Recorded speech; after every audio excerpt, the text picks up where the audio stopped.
Today we're reading some more terrifying Reddit stories and it's going to be so fun. I woke up excited for today's episode. Something tells me it's going to be concerning but also a good time. And with that being said, enjoy guys. Am I the a-hole for telling my husband that I will divorce him tomorrow because he doesn't clean anymore? I'm at my wit's end. Everything changed after marriage and I couldn't even tell you why. Our biggest problem is cleaning. My husband used to clean up after himself, but after marriage he just completely stopped without any warning. We were dating for 3 years, engaged for 1 and now married. We're 28 and 29. After we got married, my husband stopped cleaning. He wouldn't pick up after himself, wouldn't do his agreed upon chores and suddenly became a slob. It was like he's been intentionally dirtying things up. I stopped doing all of my housework out of protest a month into our marriage, and now I live in complete and utter filth. I'm rarely home due to the mess. I part-time live with my sister at this point, and he doesn't even care. I come home only to sleep at night, and sometimes I don't even come home at all. It's like we're not even married anymore, and it's draining my mental health to the point where I've had multiple breakdowns this month. I'm completely over it. I wanted to get married, but this is not the man that I married. I would much rather be home where I belong, but I'm not a maid. The messes are wet food in the sink from him throwing his plate, finished or not, in there. Bugs and garbage littered everywhere, puddles of mystery substances, the trash is never taken out, all of his laundry's dirty, clothes are unfolded, crumbs are everywhere, takeout everywhere since he won't cook, dishes are piled to the sky. I can guarantee you there's more, but I can't describe it right. It's like he's a toddler or something. It's exactly like mummy isn't cleaning up, so he's tornadoing through the house and not caring. Before he'd scrape his plate and rinse it and then leave it, he'd take the trash outside and take the cans to the curb, he'd sweep and vacuum and occasionally do laundry, and he would never eat in the bed. Now he does it all. A few hours ago I told him that if he doesn't clean up tonight then I'm divorcing him tomorrow. I said if I don't see some progress on the house then we're over. He told me that I'm being an a-hole for no reason and that cleaning is no longer his job. Wow. I nearly popped a blood vessel. We did not decide on that. He's telling me that I'm throwing everything away over pride and that all new marriages go through this transition. BS. He told his mum and she called me not too long ago and told me that I need to calm down and reconcile. This is so bad, OP. I really do love my mother-in-law and she's one of the most level-headed people that I know, hence the reason that I'm writing this post. She's making me wonder if divorce is too far because it's only mess, but it's mess. She told me that we can reach a compromise, need to take a breather and talk about it all, but I truthfully don't want to. She reminded me of our good times and that life won't always be the way it is now, but I'm feeling incredibly skeptical. I can't stand the filth and I can't live like this even if it is for him. Am I the a-hole? No, you're definitely not the a-hole. Edit, after writing a long comment, I'm done. I know I just posted, but I'm truly done. My mother-in-law did make me second guess myself, but all I needed to do was think about it all and hear an outside opinion even if it is just one. He fooled me for 4 years and marriage isn't going to trap me. He used to clean up after himself and be the most wonderful partner. It's a real shame that he showed his true colours after we paid so much on our wedding. I'm not a maid and he's not a toddler. Even toddlers are more responsible and respectful than him. Oh, I'm so sorry, OP. That's so sad. But yeah, 100% get out of there. You're doing the right thing, OP.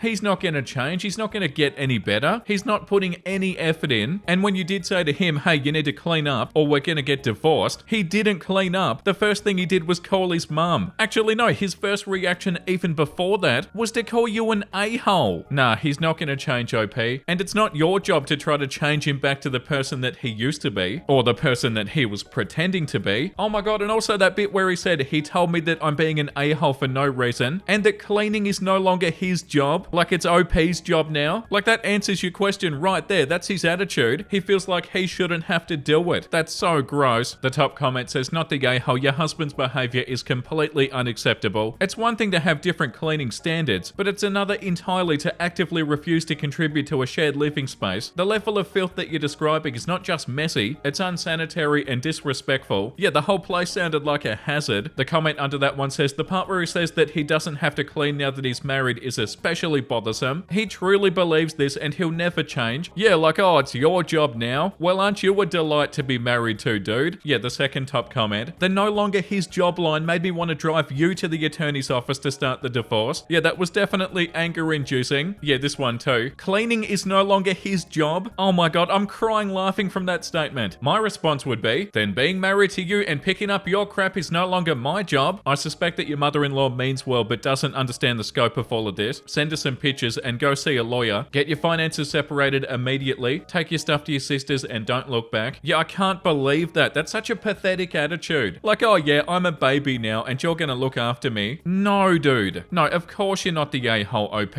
And yeah, that's a good idea to send photos to his mum. Make sure she knows how bad it is. The next one's called, am I the a-hole for punching my boyfriend in the face from reflexes after he snuck in the house while I was in the shower? It's like the one that we read in the last episode. I'm in the shower in my own world. My boyfriend went to the store and to run a few errands. He comes back into the house and sneaks up the stairs and comes in the bathroom and screams while whipping the shower curtain open. I was so scared and I threw a punch and I made his nose bleed. He's now pissed off at me.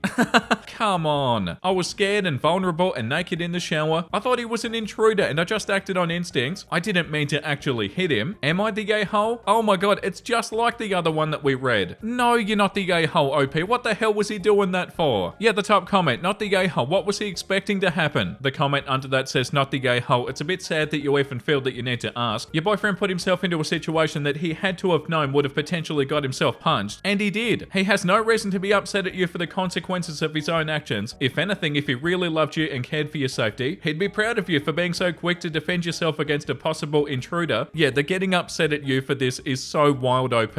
You break into the bathroom while your partner's in the shower, and you rip open the shower curtain screaming, trying to scare your partner, yeah, when they're naked and vulnerable, and then you get upset because you get punched? That's so stupid. The comment under that says, he's 100% the gay hole here, and I bet he won't do that again. Anyone who thinks it'll go well to scare a person in the shower is an idiot. Anyone who then gets mad at the person for a natural reaction is an even bigger idiot. Yeah, he messed around and he found out. I don't know why he didn't see that coming. The comment under that says, not the gay hole, play stupid games and win stupid prizes. He won a nose punch. The next one that we're going to read is on entitled parents. I'm getting really sick of parents with crappy kids in restaurants. Anybody else want to punt these crotch goblins and their parents into the sun? Recently, I was at a rather nice restaurant that I love. I'm autistic and thus I have sound sensory issues. I carry around special headphones for when I need them in public. While I'm sitting with my family when two tables over, a kid is watching some annoying kid show. Tons of screaming and annoying and repetitive sound effects. You know the type, with the volume all the way up. It bothered me so much I put my headphones on, but I could see that I wasn't the only one unhappy. There were tons of couples and other families giving the kid and their parents looks. Buy your kids some dang earbuds or something. Nobody wants to listen to child Minecraft YouTubers screaming while in a nice and not cheap restaurant. No, they definitely don't. I can't even imagine how annoying that'd be. There are so many good comments here. I'm a teacher and I wish there were more adult-only cafes and restaurants, or at least hours that are child-free. Also, video games and tablets don't belong in restaurants or at the dinner table. Talk to your kids and actually learn from them and try racing them. Teach them to be functional humans who can hold a conversation. The top comment says, I'm a mum and I hate noisy kids in restaurants. There's no need for it. Is it fun going out for dinner with rambunctious kids? No, but it's your choice and it's also how they learn. When my stepson was young, I'd spend the entire dinner on repeat. Use your fork, stop banging your feet, sit up, use your napkin, keep your voice down, and then some cute older couple would come and tell me how well behaved the kids were. Yeah, because I parented them. Yeah, I don't understand just letting them be a nuisance to everybody else. That's so wild. Like, hey, no, let's not disrupt everybody. The next one is called, am I the gay hole for telling a group of women to leave my son's hospital room so that I could dress him in private? My 9-year-old son, I'm assuming that's pronounced Lauren, had his appendix removed this morning. He had a basic understanding of the surgery, but the only hang up that he had was having to wear nothing but a hospital gown. No socks, no underwear. When we got to the hospital room to get him prepped, he told his mum, my ex, and her sister, his aunt, to turn around or to leave when he had to undress. Obviously, he was okay with me being there and needed help. After the surgery, me, my ex, her sister, her 13-year-old niece, and my 18-year-old son were in the recovery room. We were waiting for Lauren to sober up and to get discharged. He started to come to and whispered to me that he wanted to put clothes on because he wasn't comfortable wearing nothing but a gown in front of 3 girls. At that same time, a female nurse came in to get his vitals and was talking to my ex. I asked if they could all step outside so I could help get Lauren dressed. They looked bewildered at my request. The nurse then said that she'd help me dress him because my son was still a bit weak. I said no thanks, my teen son will help out. She asked me if I was serious by asking her to leave over this, and I said yeah. My son doesn't feel comfortable getting dressed in front of 4 women. The nurse said that she's been a nurse for years and hasn't heard of anything crass. I said you're comfortable, my son isn't, and you're being insensitive is what's crass and clueless. They said I was being dramatic. They left and me and my other son got him dressed. My ex called me and said that I owe her and everybody else an apology. I refused. I said that if the roles were reversed then you'd have a very different opinion, and also Lauren has to take a bath for the next few days, and she was crazy if she was expecting Lauren to let her wash him, or even be in the same bathroom with him. It's different with me or his brother or friends, and I don't have to convince her for me to be right. Edit, for the record, the gown that he was wearing was made out of paper. It wasn't even cloth. My son was dying to get out of it. He was basically naked. I don't think my son would have minded a male nurse at all, but since me and my older son were there, the thought of requesting a male nurse didn't cross my mind. I don't know if they had a male nurse available at the moment because the nurse made a comment that they were short-staffed, but all qualified. I wasn't going to argue with her on who got to put on my son's Minecraft underwear or zipped up his hoodie. It was a waste of my time. She did mention how she didn't want him to get hurt with me dressing him, and I said, then you better let me handle it because he'll fight you. Update, I did have to take him back to the hospital this morning because he couldn't pee but had to. He was in a lot of pain. At the hospital, I asked if a nurse was going to see my son before or after his male doctor, and they said yeah. I asked for a male nurse, and they said they'd ask the head nurse. She asked me why it was so important to have a male nurse. I told her we can schedule an appointment to fight over it after my son sees the doctor. They did find a male nurse, and my son was totally relaxed around him. The male nurse said that a lot of female nurses take it personal when patients ask for a male nurse, and it's always been that way. Fortunately, my son didn't need a catheter and is fine. Yeah, no, you're not the gay hole, OP. You did a good job. Like the top comment says, not the gay hole. Children too have the right to respect for their modesty from an early age. What's more, 9 is an age where children definitely don't feel like changing in front of a bunch of spectators. This nurse was super unprofessional. As a healthcare professional, she had to be made aware of the need to respect patients' modesty. This child was not alone. You were there to help him, so her presence was not necessary. Thank goodness you were there to be your son's voice. I really don't understand the reaction of those in the room. If I'd been there, I would have been uncomfortable violating the privacy of a 9-year-old child, and I would have left immediately. Your request was completely reasonable, and your son's privacy is very important too. Continue to protect him. Yeah, in the comment under that too, this would have been automatically suggested if it was a little girl and a male nurse. Yeah, 100%. The next one's called, am I the gay hole for telling my roommate that I don't cook food that she likes because I don't cook for her? I, 21 male, and my girlfriend E, 20 female, live together with a roommate A, 31 female. We all contribute equally to our monthly house food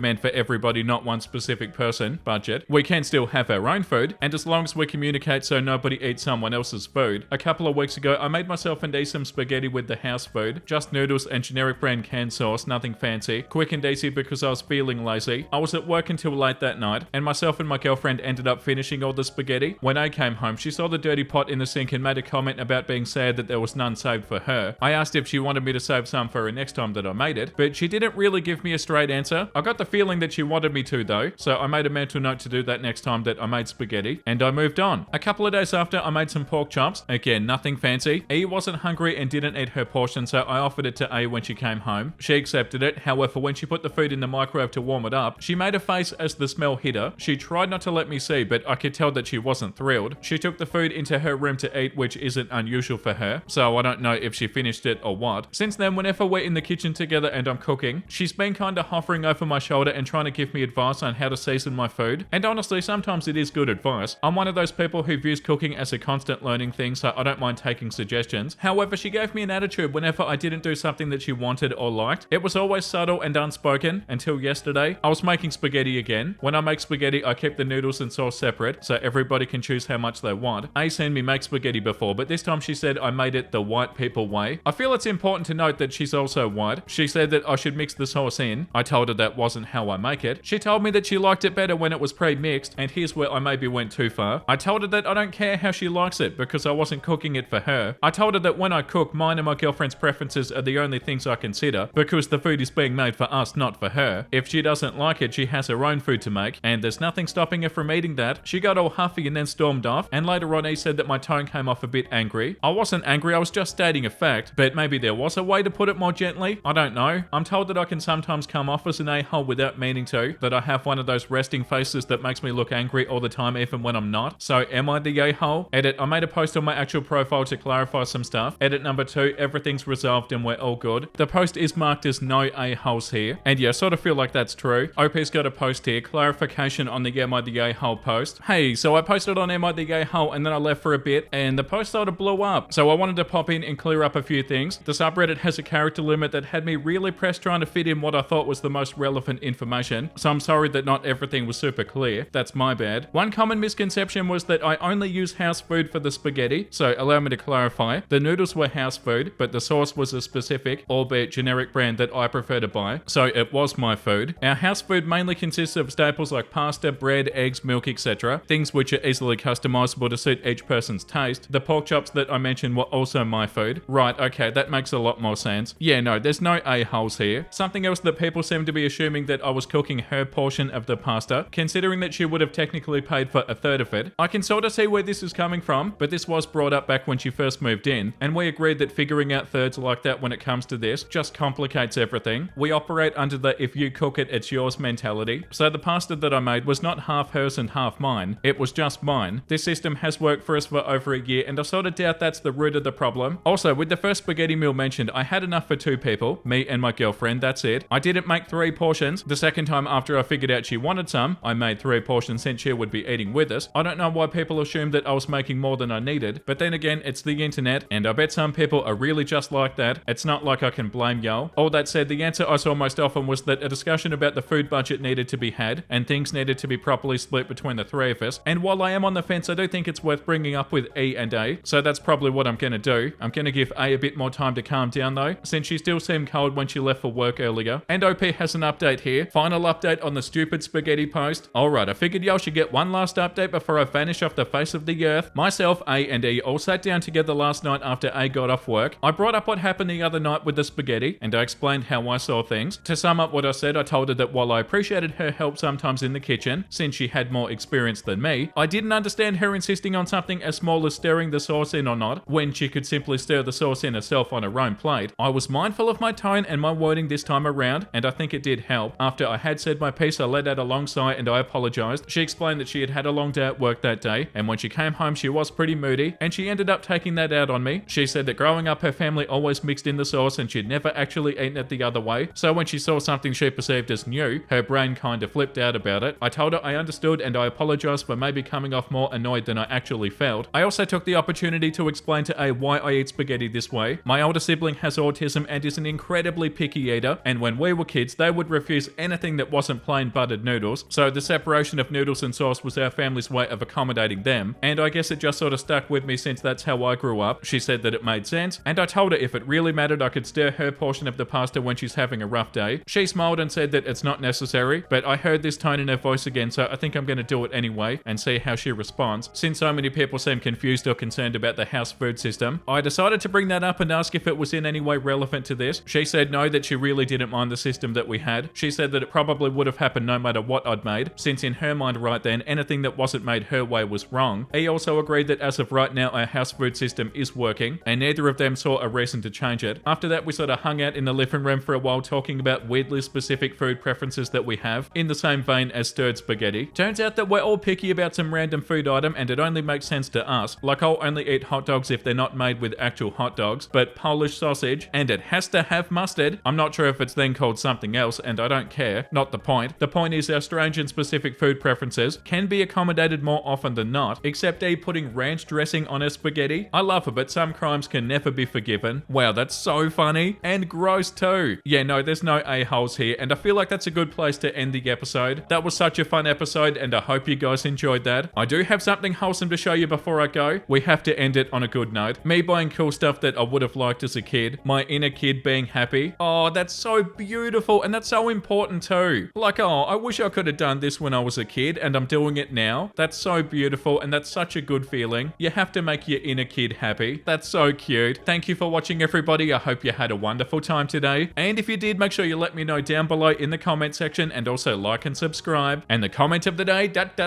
goes to Catherine J6542. Okay, but the Minecraft cats bouncing up and down in the water like some sort of weird flotation device is my new favorite thing. Yeah, it's so funny how the cats bob up and down in the water. And you're so right, they are a weird flotation device. There's definitely a reason that Minecraft is so popular. And I think the adorable Minecraft cats are definitely one of those reasons. Okay, I'm out of here and I'll see you in the next episode, guys. Make sure you look after yourself and make sure you have a beautiful, amazing rest of your day. And you know what I'm about to say because I say it every single day. Bye!